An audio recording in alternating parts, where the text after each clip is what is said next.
It's all right, Father. You don't even know what I'm talking about.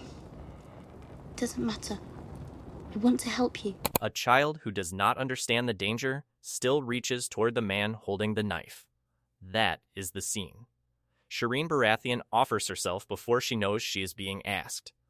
The word help means one thing in her mouth and something completely different in her father's silence, and in the space between what she says and what he has already decided. You watch a man destroy the one thing in his life that loved him without conditions. This video is about what happens inside that tent.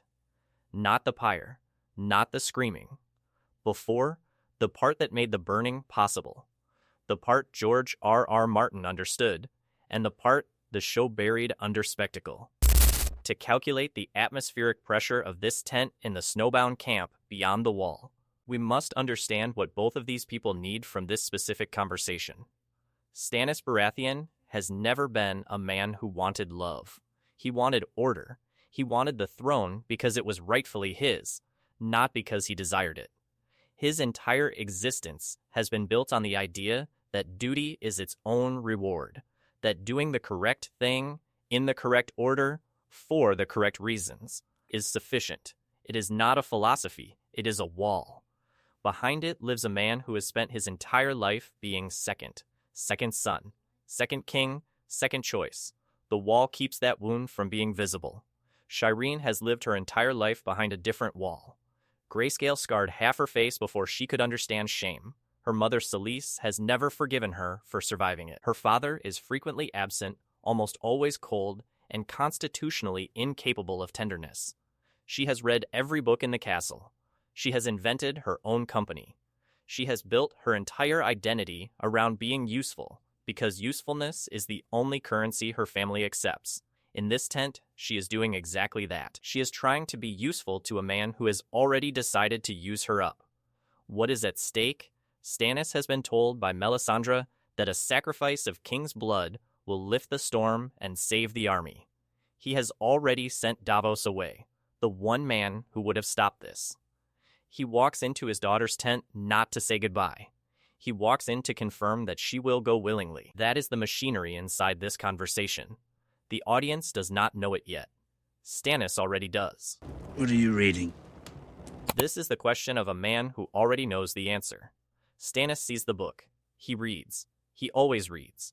The question is not information gathering. It is the beginning of a ritual, the way a person who cannot express tenderness invents a reason to stay in the room. He needs a few more minutes with her. He cannot say that. So he asks about the book. The wound underneath this line is older than this scene. Stannis has no language for love. He was raised in a court where affection was political and warmth was weakness. Asking, "What are you reading?" is the closest he can get to "I am going to miss you." It is the emotional vocabulary of a man who was never taught the real words. Paternal displacement. The unconscious routing of emotional need through neutral or transactional language because direct expression has been made unavailable by upbringing, role, or fear. Stannis does not ask, "How are you?" He does not say, "I am glad you are here." He enters his daughter's tent carrying the decision that will kill her, and he asks about the book. The displacement is total. Every warm impulse reroutes through the safest possible subject, and Shireen, who has learned to read him over years, answers without hesitation. She knows this is how they talk. What's it about?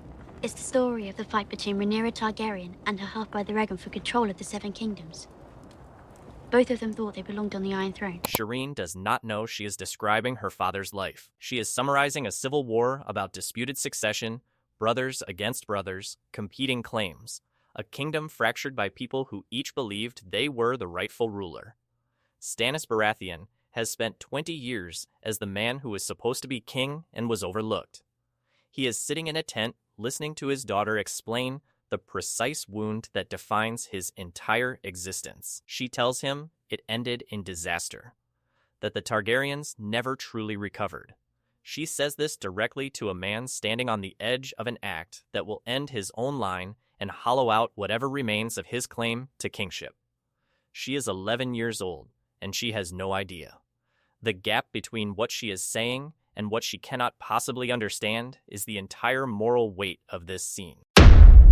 Ironic mirroring, a structural pattern in dramatic psychology where a character articulates, without awareness, the precise circumstances or fate that apply to themselves or someone near them. Shireen is not warning her father. She is not making a coded argument. She is simply reading from a history book she finds interesting. The irony is entirely structural. It belongs to the scene's architecture, not to any choice she makes, which is what makes it devastating. The cruelty here requires no villain, only a child who reads, a father who listens, and a prophecy that has already closed the exit. The dance of dragons. Why is that a dance? It's just what they call it. Doesn't make much sense.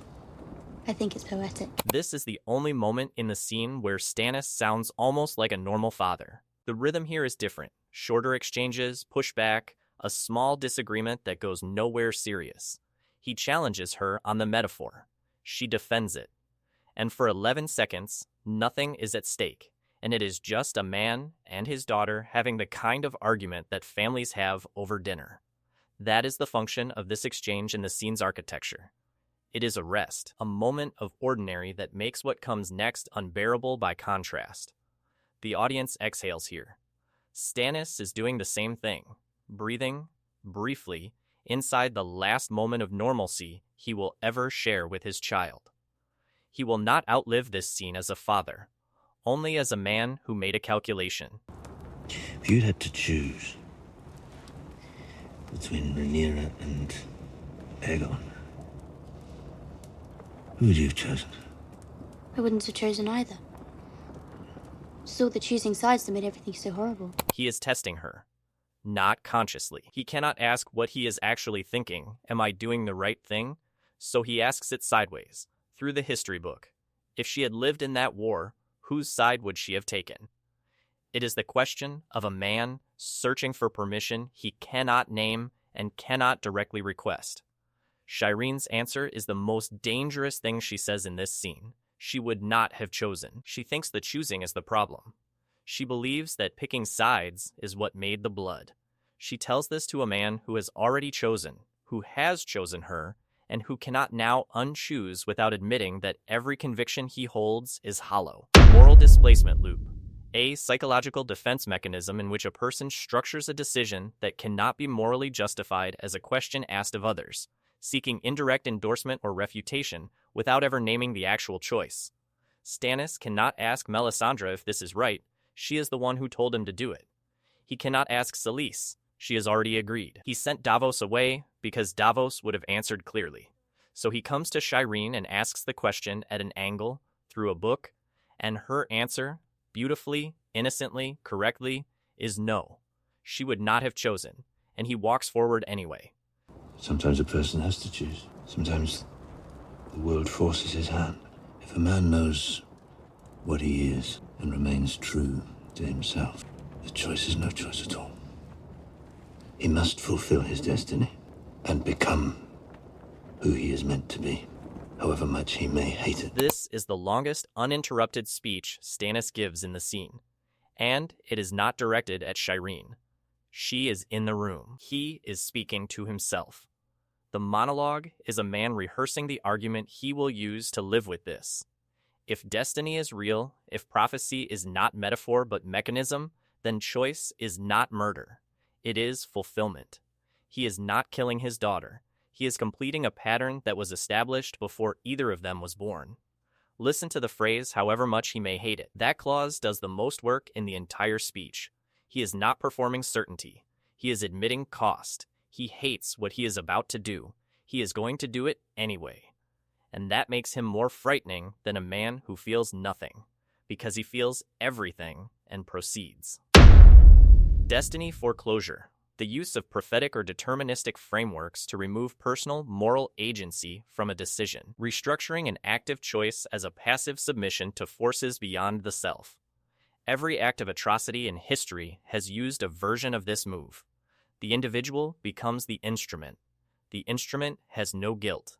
Stannis has constructed a framework in which his love for Shireen and his decision to burn her are both expressions of duty, one emotional, one strategic.